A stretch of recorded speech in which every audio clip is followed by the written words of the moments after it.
morning, everybody. I hope you're all very, very well.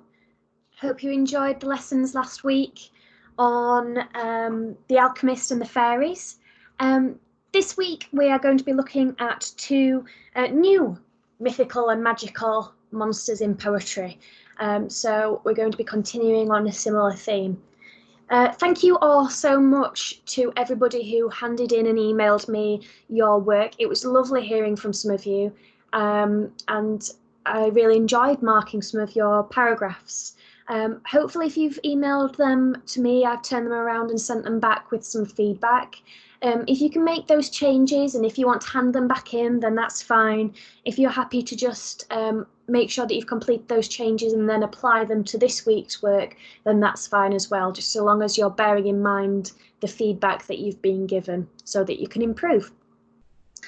Okay, so we're going to start off with My Dragon by Michael Alexander. So you'll need the Year 8 Unseen Poetry Homework booklet, the same one as we used last week. We're going to be on page 6 this time. And like I say, we're looking at the dragon. Just ignore the kraken for the moment and focus on the dragon. Okay, so your engager. For 10 minutes, I would like you to read My Dragon and annotate for language and structure devices. Hopefully you've all refreshed your memories on what those are and you know exactly what we are looking for, having practiced them last week. Okay, so hopefully we should come up with a lot more and we should be improving.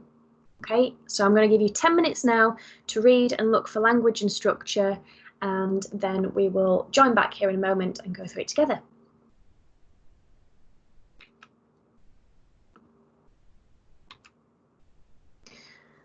All right, ladies and gentlemen, so I am going to read through the poem because sometimes when you hear a poem, you pick up on different ideas of language, form and structure that you might not have otherwise have done. So I'll read it to you.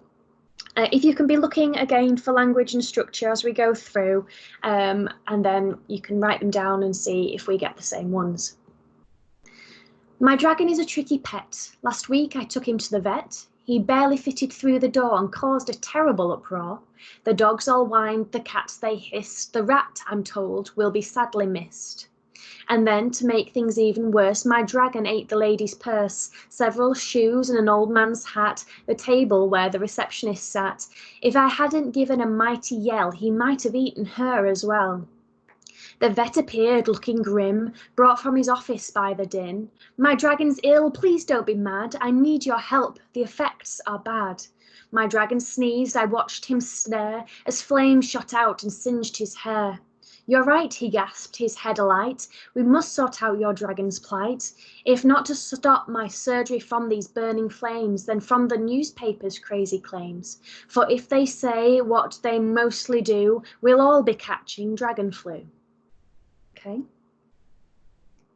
just a couple more seconds, just think about language and structure. Is there anything that's appeared to you now that we've read it through that didn't when you were just reading it through independently? Okay, let's start at the top and work our way through them. Okay, now it clearly has a strong rhyme scheme. My question to you from what we did last week is it rhyming couplets or is it alternate rhyme? Okay, a bit of revision for you. Rhyming couplets or alternate rhyme. You've got a 50-50 chance of getting it right. So just in your head, think which one you think it is. Okay, it is rhyming couplets. Okay, each line is in a couple. Okay, the two lines next to each other rhyme. So pet, vet, door, uproar, hissed, missed. It is rhyming couplets. Okay, if you didn't get that right, if you thought it was alternate rhyme, perhaps you need to just do some revision, maybe look back at last week's lessons and just see if you can in your mind really solidify the difference between rhyming couplets and alternate rhyme. Okay, so this looks like a lot, I appreciate, but we're going to go through it step by step. Okay, so don't panic. Okay, so Throughout this poem, there is a humorous tone. It's quite amusing. Yeah, we can imagine what it is like if we did have a pet dragon and all the trouble that would take place. This reminds me very strongly of the most recent John Lewis Christmas advert when the dragon sets things in fire and melts the ice ring and all sorts of horrible things go wrong. Okay. There's animalistic imagery throughout, just in case you didn't pick up on that. Dogs, cats, rats, dragons, okay, which adds to the fantasy theme. Okay, this poem is very, very similar to the other two poems that we looked at last week, so you might find that there are some comparisons to be drawn there. In the second stanza, especially here, several shoes and an old man's hat, the table where the receptionist sat. Okay, there is that repetition of the S sound, which we refer to as sibilance. Okay, so if you didn't get that, make sure you are writing down these notes. Hopefully some of you did find that when you were looking for your language and structure. Okay. The rat, I'm told, will be sadly missed, okay? We all sort of know what that means. It means the rat has been killed, okay? We call this sometimes a euphemism, when we use a mild word or phrase that is to substitute for one that is probably too blunt or too upsetting when we're talking about something that we'd perhaps not rather talk about. Okay, so we'd rather not talk about the fact that the rat has been killed by the dragon, so we'll say that he was sadly missed rather than he was murdered or he was killed. Okay. In the last stanza, we've got some alliteration here of crazy claims, if you haven't already got that. And in terms of the form, what do you think the form of this poem is? Again, similar to the other two poems we looked at last week, it appeals to younger readers. There's a strong rhyme scheme. Can anybody remember what the form of this poem might be? Okay, just think of that in your head. See if you can remember from last week. Okay. It is a nursery rhyme, okay? Another nursery rhyme, another children's poem, okay? Often we can tell that from the kind of audience that appeals to and the strong rhyme scheme, okay?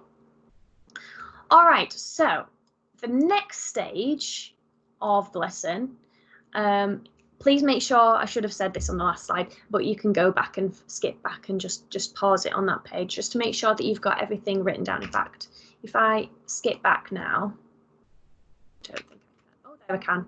Okay, so if you skip back and pause the video here, make sure that you've got all of that written down before we move on to the next slide, okay?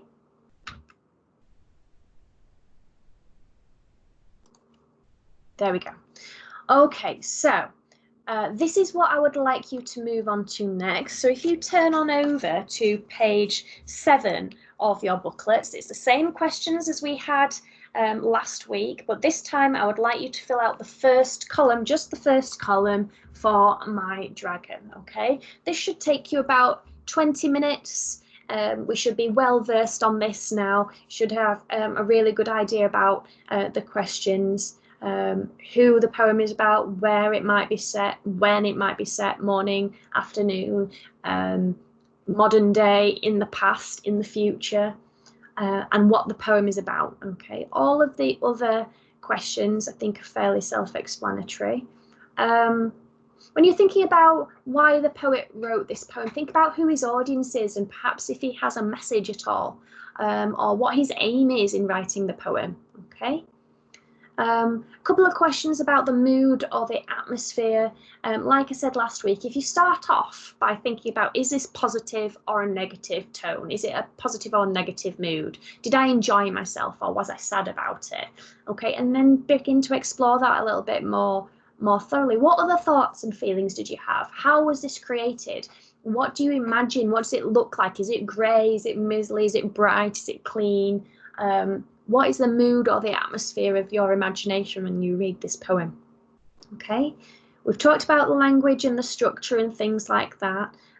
Thinking about why each technique has been chosen, what's the impact for us as an audience, and then give your opinion on the poem. Okay, this is the best bit, I think, when you get to say what you think about it, what you liked, perhaps what you didn't like. Okay, all of those ideas are relevant. Okay, so 20 minutes now, just to fill out that first column under the title My Dragon.